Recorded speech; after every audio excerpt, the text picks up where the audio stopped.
Hi friends, today మన story వచ్చి రాక్షస వధ.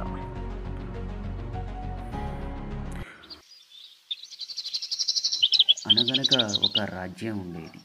ఆ రాజ్యం పేరు కౌశాంబిక. ఆ రాజ్యాన్ని పరిపాలించేవాడు రాజా విక్రమాదిత్య.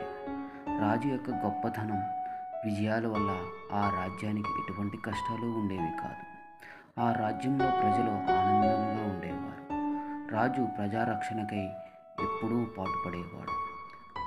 రాజు గొప్పతనం వల్ల ఆ రాజ్యంలో ఎప్పుడూ ఆనందాలే ఉండేవి. ప్రజలు వర్తకం కోసం ఎప్పుడూ ఒక అడవి మార్గంలో అవంతిక అనే రాజ్యానికి వెళ్ళేవారు.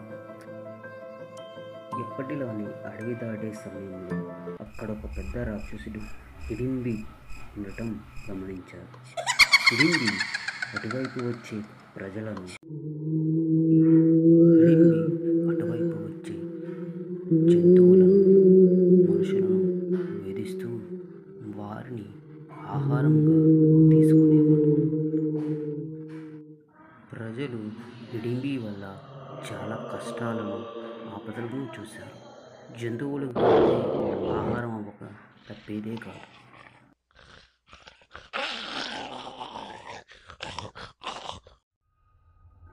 ఈ విషయం అక్కడి ప్రజలు రాజుగారికి తెలియజేయగా విక్రమాదిత్య తన మంత్రులు, పరివారంతో చర్చలు జరిపి గురువు తల్లి దగ్గర ఆశీర్వాదములు తీసుకుని భవానీ మాతకు పూజ చేసి ప్రయాణానికి సిద్ధమయ్యాడు.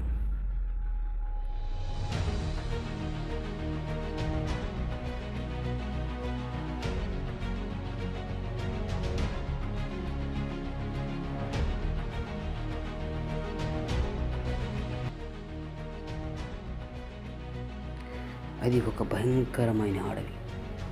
ఆ అడవిలో అనేక విషసర్పాలు. వాటి అన్నిటిని దాటుకొని ఆ రాక్షసు ప్రదేశమునకు ప్రవేశించాడు.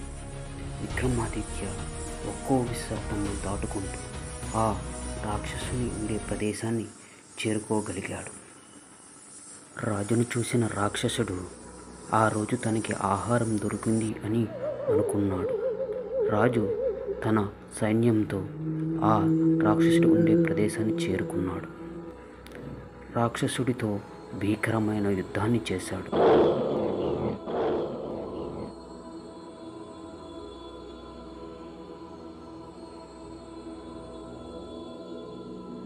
ఆ యుద్ధంలో రాజు ఆ రాక్షసుని తలని 2 భాగాలుగా చేశాడు.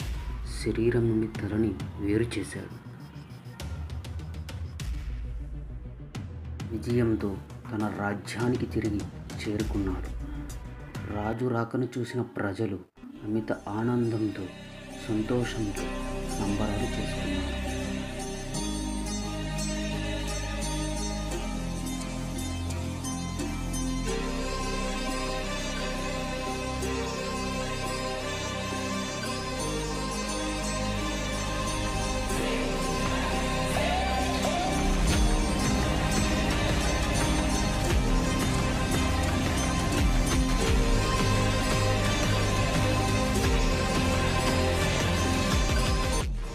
రాజు తన ధైర్య సాహసాలతో ఆ రాక్షసుని వధించి తన రాజ్యంకు ఉన్న ఆపదను తొలగించి ధైర్య సాహసే లక్ష్మి అని తన ప్రజలను కాపాడుకున్నాడు.